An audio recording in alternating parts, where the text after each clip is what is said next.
ঘরে ঢুকে দেয় কি মাইপুতে টাকা উড়াইতাছে। হাই তোরা এডি কি করতাছস? আর তোরা এত টাকা পাইলি কই? আমি যেদিক থেকে মালা সেদিক থেকে আনি, তোর আমার কই দিতে হইব? বাবা মাই তো কিস্তি উড়াইছে, এর কিস্তির টিয়া। এই তুই কলি গাই, এই তোর ক্যামেরা লামু। মারো না। হাই বল তুই মারস কি লিগা? মারবো না কি করবো? ওই সত্যি কথা কইলো কি লিগা যে আমি কিস্তি উড়াইছি? তোরা আমি এতবার মানা করার পর তুই কিস্তি তুলছস।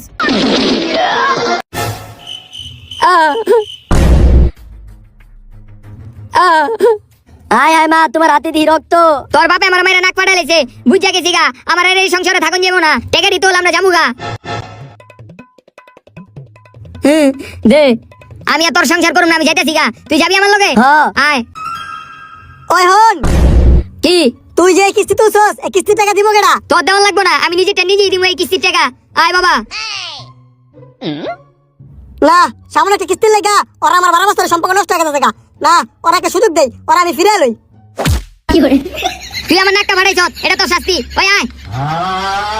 কারে আমি ফিরেতে চাইলাম, ওই দিয়ে আমার হয়ে যায় গেল। পরে এই কাহিনী আপনি কিস্তি টাকা পয়সা লয়ে গেছে গা। হাই হাই, তাইলে আমার কিস্তি দিব কেডা? আমি কেমনে কম? আপনি দিছেন কি আমার বউরে কিস্তি? আপনার বউ কিস্তি চাইছে দেখে তো আমি কিস্তি দিছি। এখন আপনার বউ যদি কিস্তি না দেয় তাহলে আপনার দিতে হইব কিস্তি। কিস্তি লইছে আমার বউ, আমি কে লেগা কিস্তি দিমু? তাইলে হোনেন, আপনার বউ কিস্তি লওয়ার সময় বন্ধক হিসাবে আপনারই দিয়া গেছে, এখন আপনারই দিতে হইব কিস্তি। কি শয়তান সেমনি কিস্তির টাকা লাগে আমার বন্ধক দিয়ে গেছে? হ্যাঁ, এখন আপনারই কিস্তি দিতে হইব।